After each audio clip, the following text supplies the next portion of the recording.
अरे यार, हम डिज़ाइन का पार्ट देख रहे हैं CSS, तो इसके अंदर यार फॉन्ट्स तो हमको देखने बहुत ही ज़रूरी हो जाएंगे ना, क्योंकि फॉन्ट से ही तो हमारे टेक्स्ट बहुत ही ब्यूटीफुल बनते हैं, है ना। तो फॉन्ट के लिए हम यूज़ करते हैं यार फॉन्ट फैमिली का, जिससे हम अलग अलग फॉन्ट्स को डिफाइन कर सकते हैं। ठीक है, तो जैसे कि हमारा टाइम्स रोमन हो गया, कोरियर न्यू हो गया, और जो भी हम फॉन्ट्स वर्ड या किसी डॉक्यूमेंट में यूज़ करते हैं उसी तरह से यहाँ पे भी हम उसे डिफाइन कर सकते हैं। ठीक है, तो सबसे पहले यार हम फॉन्ट फैमिली का यूज़ करके एक फॉन्ट डिफाइन कर लेंगे, और उसके बाद में यार हम अलग अलग स्टाइल जो यूज़ करते हैं वर्ड या किसी भी आप डॉक्यूमेंट में देखते हो, तो इटैलिक्स, नॉर्मल, ऑब्लिक, ये सारी चीज़ें जो होती है उसके लिए हम यूज़ करते हैं यार फॉन्ट स्टाइल का। फॉन्ट स्टाइल के अंदर हम वैल्यू में लिख सकते हैं नॉर्मल, इटैलिक, ऑब्लिक, जो भी हमें फॉन्ट स्टाइल देनी है। ठीक है, उसके बाद आता है यार फॉन्ट साइज, और इसमें हम बेसिकली अलग अलग साइज दे सकते हैं फॉन्ट्स की।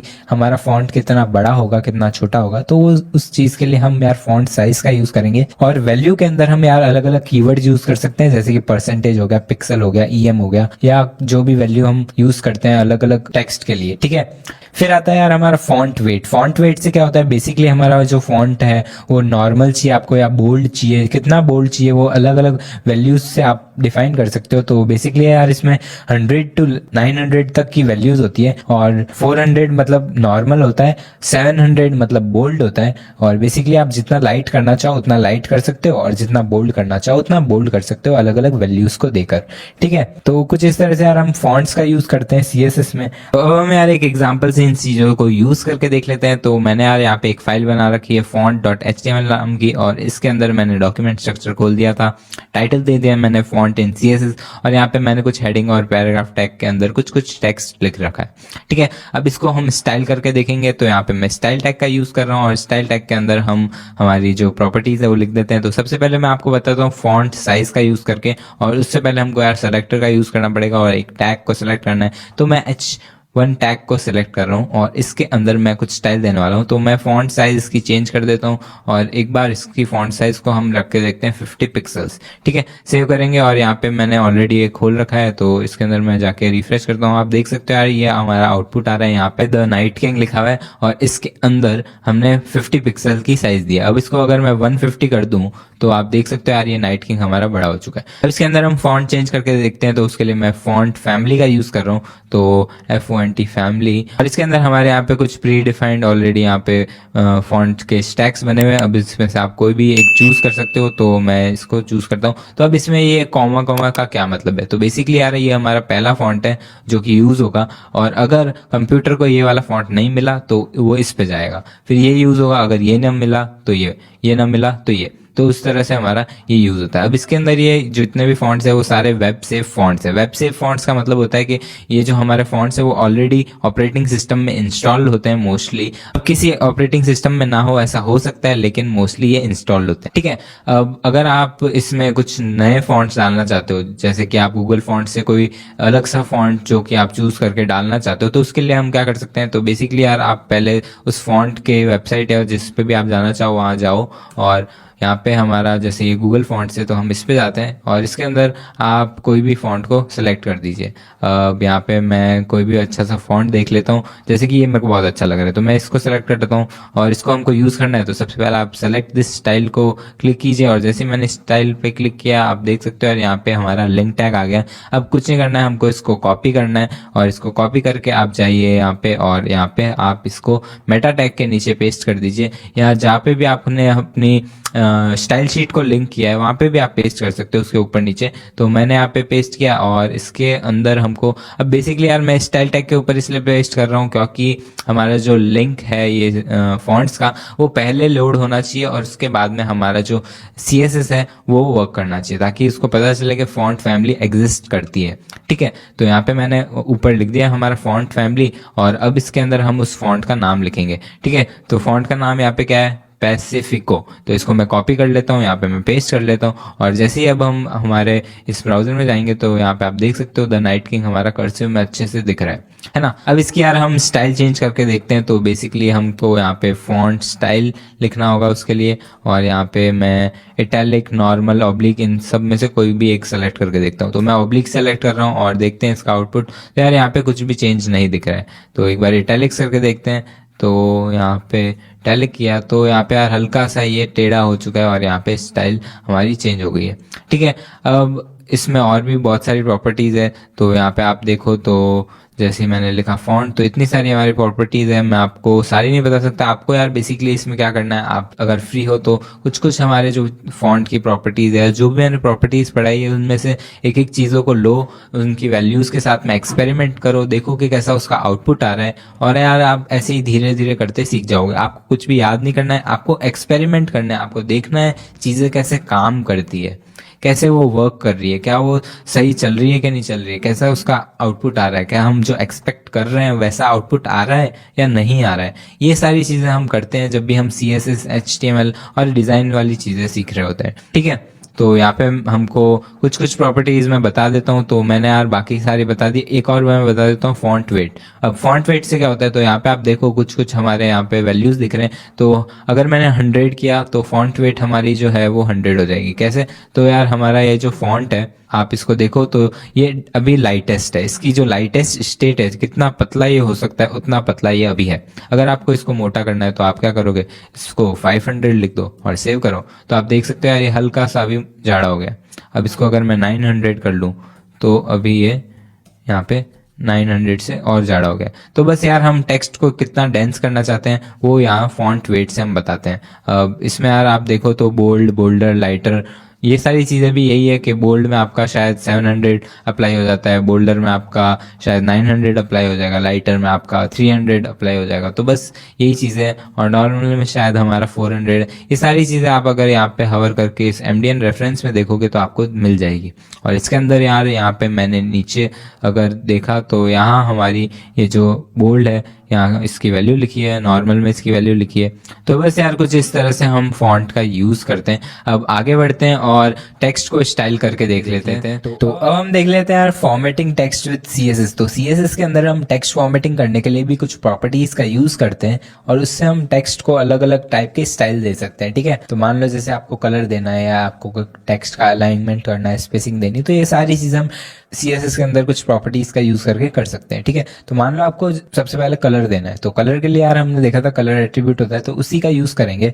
तो आप जैसे एक पैराग्राफ का यूज कर रहे हो तो उस पैराग्राफ के अंदर अगर आपको कलर देना है तो कोई भी सेलेक्टर का यूज कीजिए और उसको सेलेक्ट कर दीजिए, फिर एक प्रॉपर्टी है कलर, उसका यूज करेंगे तो उससे हमारा टेक्स्ट कलर चेंज हो जाएगा।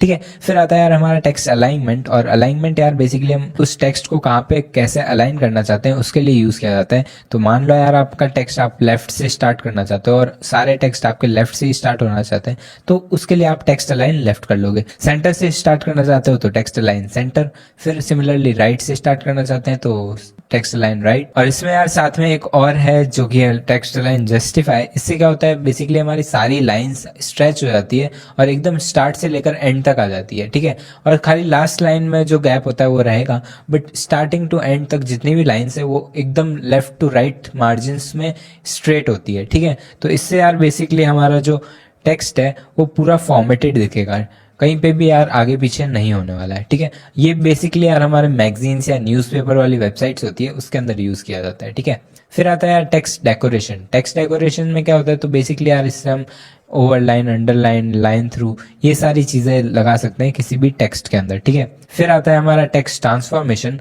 उससे बेसिकली हम यार पूरे टेक्स्ट को अपर केस, लोअर केस या कैपिटलाइज कर सकते हैं। कैपिटलाइज क्या है, तो कैपिटलाइज बेसिकली हमारा जो भी वर्ड है उसको आप फर्स्ट लेटर कैपिटल में लिखना चाहो तो कैपिटलाइज कर दो टेक्स्ट ट्रांसफॉर्म यूज करके, तो आपका फर्स्ट लेटर जो है वो कैपिटल हो जाएगा। फिर बाद में आता है यार टेक्स्ट इंडेंटेशन, और इससे बेसिकली हमारा जो जैसे हमने HTML डॉक्यूमेंट को इंडेंट किया था उसी तरह से यार इसको भी इंडेंट करने के लिए हम बेसिकली साइज लिख देंगे और उतना स्पेस हमारे टेक्स्ट के स्टार्ट होने से पहले आ जाएगा। ठीक है, उसके बाद में आता है लेटर स्पेसिंग। बेसिकली हर लेटर के बीच में आपको कितनी स्पेसिंग देनी है वो साइज आप इसमें लिख दो तो आपका लेटर के बीच में स्पेसिंग आ जाएगी। ठीक है, फिर उसके बाद में आता है यार वर्ड स्पेसिंग। तो वर्ड स्पेसिंग भी सिमिलर है बट इसमें वर्ड का यूज होता है, तो हर वर्ड के बीच में कितनी स्पेसिंग आपको देनी है तो उसके लिए आप यूज करोगे वर्ड स्पेसिंग का। ठीक है। ठीक है। तो यार ये थे कुछ टेक्स्ट फॉर्मेटिंग प्रॉपर्टीज जो हम CSS के अंदर यूज करते हैं। तो यहाँ पे यार हमने फिर से एक text.html नाम की फाइल बना दी है, उसके अंदर मैंने फिर से वही फॉन्ट वाला चीज कॉपी कर लिया और टाइटल यार मैंने यहाँ पे चेंज करके स्टाइलिंग टेक्स्ट इन CSS कर दिया, ठीक है। अब यहाँ पे मैं स्टाइल टैग ओपन करके इनको कुछ स्टाइलिंग दूंगा। तो सबसे पहले तो यार मैं थोड़ा टेक्स्ट डिफरेंशिएट करने के लिए टेक्स्ट कलर का यूज कर लेता हूँ और इन पैराग्राफ्स को एक कलर दे देता हूँ। तो उसके लिए मैं कलर प्रॉपर्टी का यूज कर रहा हूँ और क्योंकि यार हम पैराग्राफ को सेलेक्ट कर रहे हैं तो उसके अंदर का कलर आ जाएगा और उसके अंदर पैराग्राफ में खाली टेक्स्ट ही होता है तो टेक्स्ट का कलर आ जाएगा, है ना। अगर H1 यूज करते हैं तो H1 में भी क्योंकि यार टेक्स्ट वाला एलिमेंट है तो टेक्स्ट का कलर आएगा, ठीक है। अगर आप कोई डिव या कोई ऐसा बॉक्स टाइप का अगर कोई एलिमेंट को सेलेक्ट करोगे तो उसके अंदर हमारा जो बॉक्स है उसमें कलर आ जाता है, ठीक है। तो हल्का सा डिफरेंस होता है बट प्रॉपर्टी हमारी सेम ही है, ठीक है। तो यहाँ पे मैं यार रेड कलर से एक बार इसको चेंज करके देखते हैं और एक बार इसका आउटपुट देख लेते हैं, ठीक है। तो मैं गो लाइव पे दबाता हूँ और यहाँ पे यार हमारा ब्राउजर खुल चुका है। अब इसके अंदर आप देखो तो ये वाला कलर जो है हमारा रेड में आ गया है। फिर से जाते हैं इसमें ब्राउजर के अंदर और यहाँ पे मैं एक बार लाइन हाइट दे के देखता हूँ। तो लाइन हाइट से क्या होता है आपको बताया था मैंने, हर लाइन के बीच में कुछ स्पेसिंग आ जाएगी हमारे ब्राउजर के अंदर। तो उसके लिए मैं यूज करूंगा लाइन हाइट और उसमें मैं प्रॉपर्टी के अंदर कुछ वैल्यू देनी होती है। तो वैल्यू में मैं दे रहा हूँ 1.5 और एक बार सेव करके देखते हैं हमारे ब्राउजर के अंदर। तो आप देख रहे हो यहाँ पे बीच में लाइन के बीच में कुछ स्पेसिंग आ रही है ना। अब मैं इसको यार थोड़ा ज्यादा बढ़ा के देखता हूँ तो मैं इसको 4 करके देखता हूँ। तो जैसे ही मैं 4 कर रहा हूँ आप देखो यार लाइन के बीच में बहुत ज्यादा स्पेसिंग आ गई है। अब ये शायद 4 पिक्सल्स में है। अगर आप इस पे देखो तो इसके अंदर कुछ MDN रेफरेंस है, इसमें जाके आप देख सकते हो कि ये जो वैल्यू है वो कौन से यूनिट के अंदर आ रही है ना। अब यहाँ पे आप अगर देखो तो इसके अंदर कुछ वैल्यूज आ रही है और यहाँ पे सिंटेक्स में यहाँ पे लिखा हुआ है unitless value use this number multiplied by the elements font size. मतलब क्या हुआ कि ये जो हमारी साइज है वो फॉन्ट साइज के मल्टीपल में है। तो आपकी अगर फॉन्ट साइज 20 पिक्सल है तो ये जो साइज है वो 3.5 मल्टीप्लाई बाय 20 पिक्सल होगा, समझ गए, ठीक है। तो जैसे यहाँ पे मैंने 4 लिखा है तो इस जो P टैग की फॉन्ट साइज है उसका मल्टीप्लाई बाय 4 टाइम्स यहाँ पे लाइन हाइट में स्पेसिंग आ रही है। थोड़ा सा कॉम्प्लिकेटेड है बट अगर आप ट्राई करो तो आपको इजीली समझ में आ जाएगा कि लाइन हाइट की यूनिट कैसे काम कर रही है, ठीक है। आगे बढ़ते हैं और इसके अंदर हम फॉन्ट वेट का यूज करके देख लेते हैं। फॉन्ट वेट से आपको बताया मैंने यार कैसे हम फॉन्ट को थोड़ा सा डेंस कर सकते हैं। तो मैं इसको 800 दे देता हूँ, ठीक है। अब इसको मैं वापस दिखाऊंगा नहीं और आगे बढ़ते हैं और इसमें कुछ मैं इंडेंटेशन दे के दिखा देता हूँ। तो इंडेंटेशन के लिए यार टेक्स्ट इंडेंट नाम की हमारी प्रॉपर्टी है उसका यूज करेंगे और इसके अंदर भी हम कुछ पिक्सल्स में वैल्यू दे देते हैं और मैंने इसको दिया। तो आप देख सकते हो यार यहाँ पे हमारा पहला पैराग्राफ है उससे पहले जो है हमारा स्पेसिंग आ रही है और वो स्पेसिंग इंडेंटेशन की वजह से आ रही है जो कि हमने यहाँ पे टेक्स्ट इंडेंट से यूज किया है। सेकंड वाले में भी सेम चीज आ रही है और वो भी क्योंकि हमने टेक्स्ट इंडेंट से इसको यहाँ पे इंडेंट कर दिया है। आगे बढ़ते हैं और अब हम यार इसमें वर्ड स्पेसिंग का यूज करके देखते हैं। तो उसके लिए मैं वर्ड स्पेसिंग प्रॉपर्टी का यूज करता हूँ और इसके अंदर हम फिर से वही हमारी प्रॉपर्टी दे देते हैं। तो यहाँ पे यार मैं 1.5 दे रहा हूँ। अब इसके अंदर और ये जो लाइन हाइट थी उसमें जो वैल्यूज थी वो सेम तरीके से काम करती है, ठीक है। एक बार सेव करके देखते हैं इसका आउटपुट। तो वर्ड्स के बीच में यार थोड़ी सी स्पेसिंग बढ़ गई है लेकिन आपको अभी भी डिफरेंशिएटिंग नहीं दिख रहा है। तो मैं 3 यूज करके देखता हूँ, सेव करता हूँ और आप देख सकते हो यार थोड़ा सा स्पेस ज्यादा हो गया। अब 3 में भी इतना अच्छा नहीं दिख रहा है तो 4 करते हैं और अब आप देखो तो यार बहुत ज्यादा स्पेस हमारे वर्ड्स के बीच में आ रहा है। अब इसमें आगे बढ़ते हैं और अब हम H1 को स्टाइल करके देखते हैं और H1 में मैं यार सबसे पहले टेक्स्ट ट्रांसफॉर्म का यूज कर रहा हूँ। टेक्स्ट ट्रांसफॉर्म से हम बेसिकली यार upper case, lower case, capitalize ये सब कर सकते हैं। तो मान लो यार हमारा ये जो द नाइट किंग वाला टेक्स्ट है उसको आपको अपर केस में कन्वर्ट करना है। तो सारे लेटर्स जितने भी है ना वो सारे अपर केस में ऑटोमेटिकली कन्वर्ट हो जाएंगे जैसे ही आप इसमें टेक्स्ट ट्रांसफॉर्म अपर केस लिखोगे।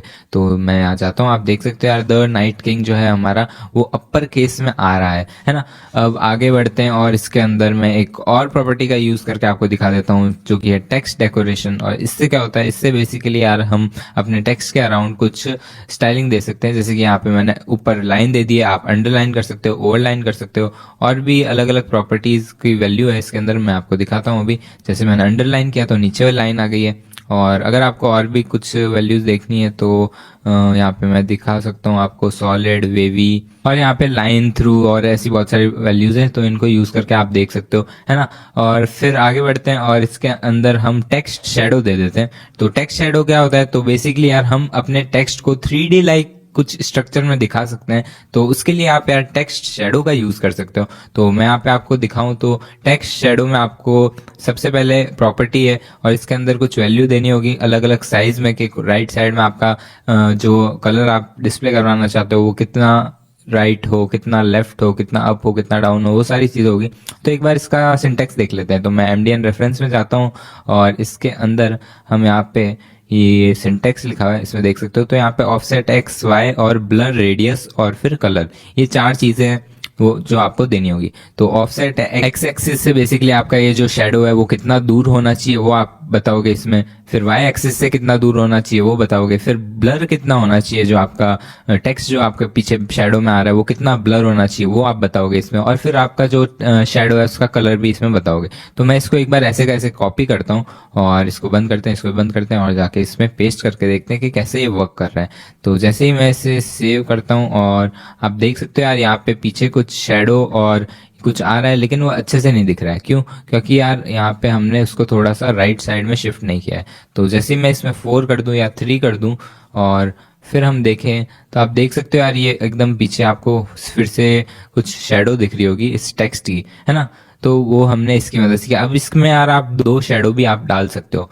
तो उसके लिए यार सेम यहाँ पे आपको एक कॉमा देना होगा सिंपली, और उसके अंदर आपको फिर से कुछ ना कुछ वही ऑफसेट एक्स ऑफसेट वाई वो सब लिखना है। तो यहाँ पे मैं 2 पिक्सल 2 पिक्सल 1 पिक्सल कर रहा हूँ और इस बार मैं कलर ब्लैक ही देता हूँ, क्योंकि यार ब्लैक के साथ आप कोई और कलर दोगे तो वो शायद इतना अच्छा ना लगे। आप ट्राई कर सकते हो यार अपने लोकल एनवायरनमेंट में अलग अलग कलर्स को। मैं एक बार आपको दिखा देता हूँ ये कैसा लग रहा है। तो आप देख सकते हो यार ये थोड़ा सा डेंस हो गया है और ये हल्का सा राइट साइड में भी शिफ्ट हो गया है ना।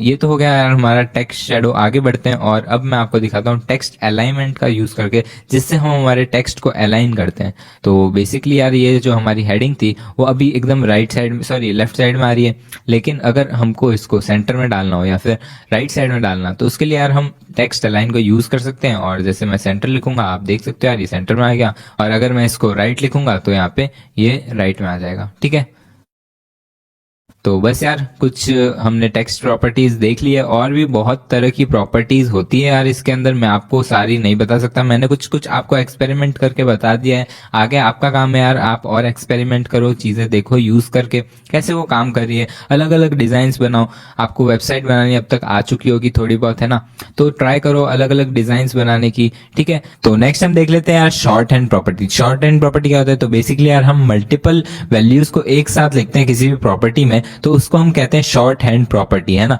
अब इससे फायदा क्या है? तो बेसिकली यार हमारा टाइम बच जाता है, हमारी एनर्जी बच जाती है, और ये मोर रीडेबल होता है क्योंकि हम एक ही साथ सारी चीजें लिख रहे हैं एक ही प्रॉपर्टी के अंदर। ठीक है, मैं कुछ एग्जांपल से आपको बताता हूँ कौन कौन सी हमारी शॉर्ट हैंड प्रॉपर्टीज है यहाँ पे। तो सबसे पहले तो बैकग्राउंड प्रॉपर्टी है। अब बैकग्राउंड प्रॉपर्टी हमने देखा है, उसके अंदर हम background colour, image, repeat, position, इन सारी चीजों का यूज करते हैं। लेकिन इन सारी चीजों को अगर आपको एक साथ लिखना है तो आप खाली बैकग्राउंड का यूज कर सकते हो, जो कि एक प्रॉपर्टी है, और उसके अंदर सबसे पहले आपको देना होगा कलर, फिर इमेज, और फिर रिपीट, और फिर पोजीशन। इन सब की वैल्यूज एक साथ आपको लिखनी है। ठीक है, फिर है हमारा फ्रंट प्रॉपर्टी। तो फ्रंट प्रॉपर्टी में भी बेसिकली हमारा सेम है, मैंने एक एक आपको बताया, style, weight, size, height, family, ये सारी चीजें।